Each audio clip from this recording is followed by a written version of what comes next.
les jardins, comme nous dit dans Genèse chapitre 1, chapitre 2, chapitre 3. Mais nous voulons relever quelques vérités concernant cette création de l'homme. Vous allez voir que quand Dieu a créé, Dieu a fait comme s'il a enrôlé l'homme pour les tester, voir s'il serait capable de gérer, de répondre aux attentes de Dieu par rapport à la personne qui va garder ce que moi j'ai créé. La Bible dit, je vais lire, que il n'est pas bon que l'homme soit seul. Le constat a été fait après avoir testé l'homme. L'homme a pu exercer pendant quelques heures ou quelques minutes et Dieu a constaté que oui, j'ai créé l'homme, mais je vois qu'il a beaucoup d'insuffisance en lui. Une aide semblable à lui. Alors, la vérité c'est quoi? Cet homme qui était comme un gérant, cet homme qui est créé comme celui qui doit garder les jardins, qui est placé comme une autorité de la gestion, Dieu devait créer maintenant une aide. L'aide est venue pour apporter un soutien afin que l'homme puisse arriver à remplir bien son rôle. C'est pourquoi je vais dire dans cette vérité que c'est faux quand on nous dit que la femme est un être faible. C'est pas normal. Parce qu'on ne peut jamais apporter une aide par quelqu'un qui est faible. Donc il fallait une force supplémentaire pour venir soutenir la personne qui détient la vision qu'on appelait l'homme, afin que l'homme puisse parvenir à remplir bien son rôle que Dieu attendait de lui. Donc la femme est une force supplémentaire qui permet à l'homme d'arriver, d'atteindre les objectifs que Dieu lui a assignés. C'est pourquoi tout homme, vous allez remarquer même dans le cas il y a Mokili, comme on dit,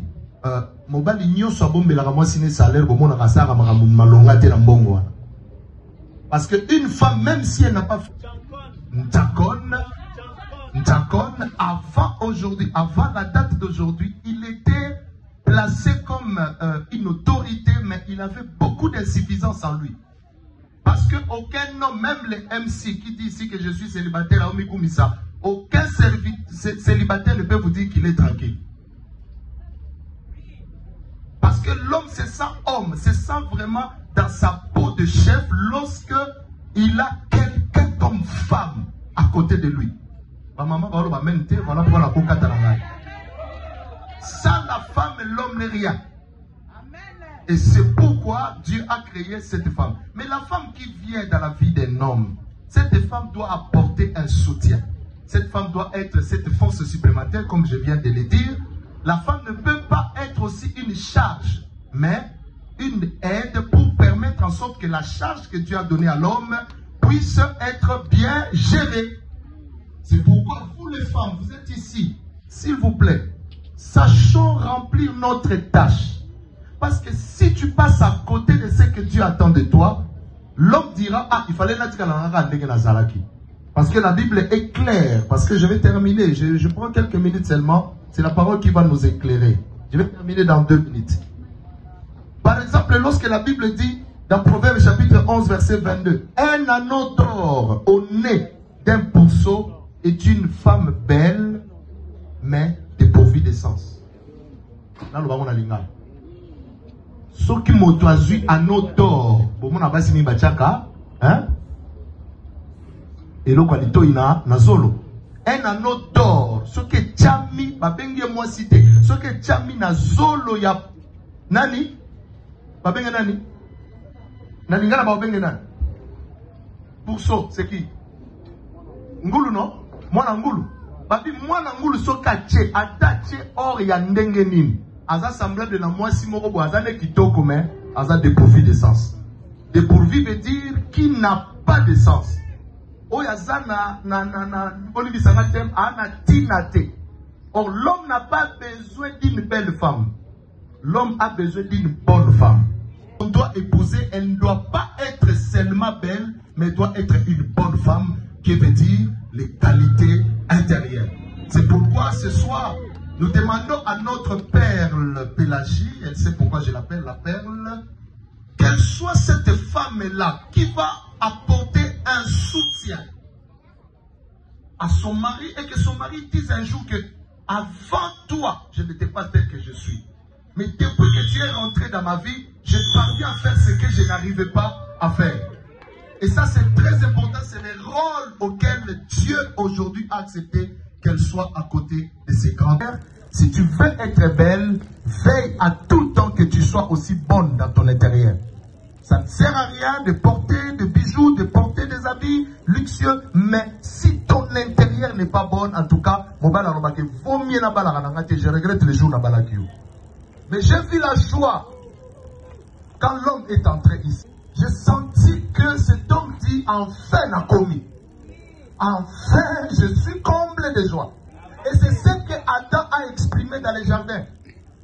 Quand il s'est réveillé, il a vu la femme lui-même, il dit, ah, voici cette fois-ci celle qui est l'os de mes os et chair de ma chair. On l'appellera femme. Amen. Et c'est très très important si la femme va jouer son rôle. Pélagie, ne sois pas cette femme qui va s'orner d'or, mais sans des valeurs à l'intérieur.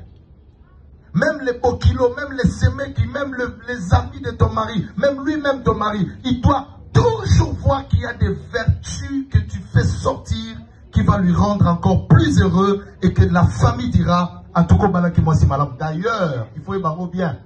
Bato basaka ke libale za la malamu mbali alingasu mobali mwasi malamu baumela malamu ezalaka ba appréciation ya famille ya basemeki na ya baninga ya mobali ndimanga soko moni entourage ya mobali ezolo baki mwasi wana za mabe ndima bango c'est que mwasi amaza vraiment mabe parce que la plupart des cas lorsqu'il y a beaucoup de plaintes cela veut dire ce sont des choses que les gens viennent quand ils approchent le couple ils trouvent que voilà non. Notre frère, notre ami était bon avec nous, mais depuis qu'elle a épousé cette femme, nous remarquons que quelque chose a changé. Ces attitudes ont changé. Et ça ne sera pas le cas pour Pélagie Mouyamba. Est-ce que la famille de Pélagie veut dire Amen? Amen.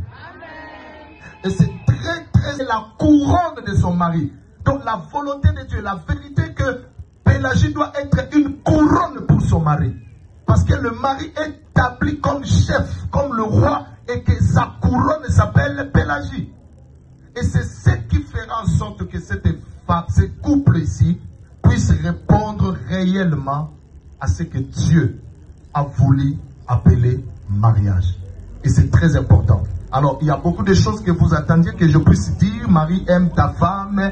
Beau homme que nous avons ici devant nous, d'aimer cette femme qui est votre aide. Que vous avez comme responsabilité, cette fois-ci vous allez remarquer un changement. Je ne prophétise pas, mais je dis c'est une vérité biblique. Celui qui trouve une femme trouve le bonheur. Alors je tourne vers Pélagie pour dire, nous, la famille chrétienne, la famille biologique, ta belle famille, les amis, nous tous réunis ici pour célébrer ce mariage. Tout à l'heure, vous allez vous échanger des anneaux pour déclarer, témoigner votre amour. Soit cette perle-là, soit cette femme-là qui a des vertus en elle. Tu vas soigner ton extérieur parce qu'il faut que tu parais belle, mais tu dois plus soigner, continuer à soigner ton intérieur. Et l'intérieur que tu dois soigner, ça doit être un intérieur de complémentarité ou d'aide par rapport à tout ce qui est l'homme que tu as épousé, soit en mesure de remplir sa mission ici sur la terre. Et Dieu vous bénira. Mais je vais finir pour vous dire, ce que nous faisons aujourd'hui, que ça ne soit pas comme une formalité. Après ici vous dites voilà, ils ont déjà prié, c'est fini, on met de côté et puis nous on continue notre chemin. Que Jésus-Christ, je dis bien Jésus-Christ, je ne dis pas Dieu, je n'ai pas dit Dieu, parce que Dieu on peut confondre avec d'autres dieux. Je parle de Jésus-Christ. Que Jésus-Christ, je répète encore, je ne parle pas de Dieu, je dis Jésus-Christ soit le centre et la fondation de votre mariage. Lorsque Jésus sera Jésus-Christ, je répète, je ne parle pas de Dieu, je dis si c'est Dieu, c'est le Dieu Jésus-Christ. S'il sera votre fondation, ils vous feront la guerre, mais ils ne vous vaincront jamais. Aucun fléau ne va menacer votre foyer, car à chaque fois vous serez faible, Jésus sera votre force. Et d'ailleurs, le mariage célébré et ce qui est acté par Dieu provoque toujours de multiples bénédictions. Vous allez remarquer que Dieu sera avec vous tant que vous vous resterez aussi attachés à lui, dans la prière, dans la parole de Dieu et aussi dans l'applicabilité de tous les principes que la Bible nous demande. Que Dieu vous bénisse. Acclamons le Seigneur. Aux parents biologiques qui d'ailleurs représentent Dieu dans la vie de ce couple. C'est pourquoi nous allons inviter ici le représentant de la famille de l'homme, le papa Vanda Michel Bokonga, Vanda Michel Maliko. Voilà, Vanda Michel Maliko qui va s'approcher. Son père apprécier la présence de notre papa par nos acclamations. Merci papa Vanda. Et je vais juste poser une question à papa. S'il peut ici confirmer qu'il reconnaît ses mariages, son fils lui a parlé d'une certaine Pélagie, et vous avez accepté et vous êtes allé doter cette femme et vous êtes content, vous étant représentant de la famille. Merci pasteur, je suis content de ces mariages ici. On a tout donné comme la dot. Merci beaucoup papa, merci beaucoup. Et je vais inviter ici le responsable de l'épouse, c'est papa Miki Ndumbi Kayembe qui va s'approcher. Papa, la même question, vous confirmez devant Dieu, devant la famille, devant cette auguste assemblée que vous avez reçu la famille, votre belle famille, et vous avez accepté tout ce qu'ils vous ont donné, et la famille de Pélagie Mbouyamba est content de ces mariages et vous avez donné votre bénédiction. Oui, au nom de notre Créateur, au nom de Jésus-Christ, je confirme que nous avons bien reçu tout ce que nous avons demandé à notre Père. Et je vous remercie. Merci, est-ce qu'on peut acclamer encore très bien? Je voulais préciser que ce n'est pas ça le mariage. C'est juste le symbole. Et c'est que eux-mêmes, leur cœur s'est déclaré l'un envers l'autre. Et ça va être symbolisé par le port de ces anneaux. Ce sont des choses qu'on a créées, ce sont des ornements, mais ça a une signification aussi spirituelle. Ce n'est pas pour rien, je vais prier pour ça. Et puis le prophète va continuer le travail et on va bénir ces couples. Seigneur, nous bénissons. Ce que je tiens à ma main, on appelle ça anneau d'or pour les mariés. Mais je prie que cela soit sanctifié et que cela soit purifié et que ça soit doté d'une capacité surnaturelle d'accompagner ces couples, d'accompagner le cœur de ces couples. À chaque fois, ils vont porter cela et que leur cœur reste uni jusqu'à ce que tu reviennes. Au nom de Jésus, Amen. Maintenant, je vais demander juste au couple d'avancer un peu ici. Oui, il a accepté ce qu'on a acclamé très fort. Elle accepte, on acclame très fort le nom du Seigneur Jésus-Christ. Alors nous allons leur demander de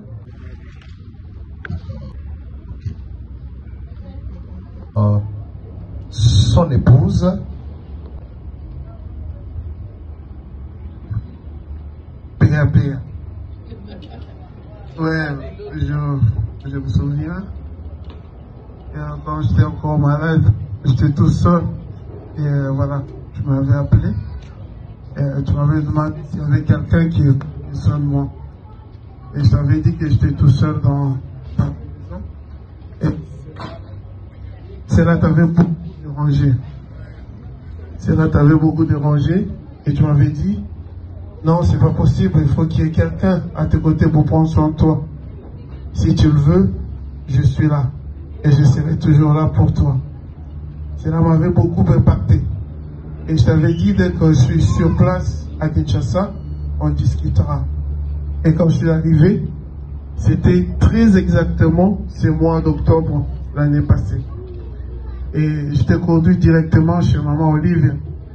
Parce que c'est la maman qui nous a toujours encadrés. Et j'avais dit, maman, j'avais dit, j'ai eu d'énormes soucis avec les blanches. Je veux une délivrance. Et ma délivrance s'appelle Pélagie Mboyamba. Est-ce qu'on peut au faciliter? Est-ce qu'on peut...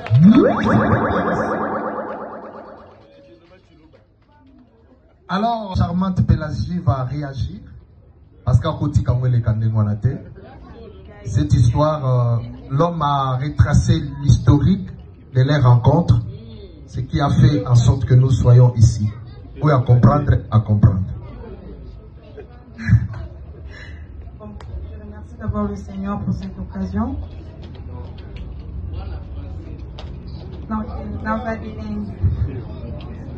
D'habitude, j'ai mon bonheur parce que il est venu au moment où je voulais changer ma vie. Et j'ai mes amis ici intercesseurs, quand je prie avec eux, je les ai dit, je vais une réinitialisation spirituelle pour ma vie.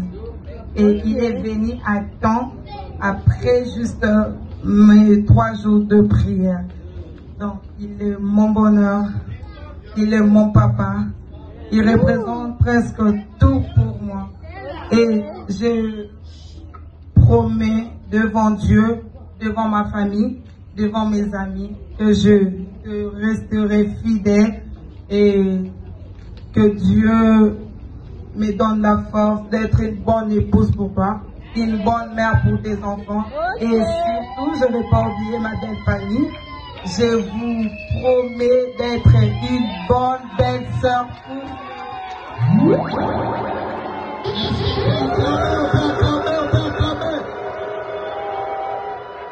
Que Dieu soit loué. Maintenant, vous allez vous agenouiller, vous allez vous tenir à la main. Merci, passe comme ça. Voilà, alors je demande à la salle, que chacun prononce une bénédiction pour ces couples. Que chacun a... Merci beaucoup. Nous allons rester calmes. En 2 temps, le prophète va prier en premier et je vais clôturer en 2e.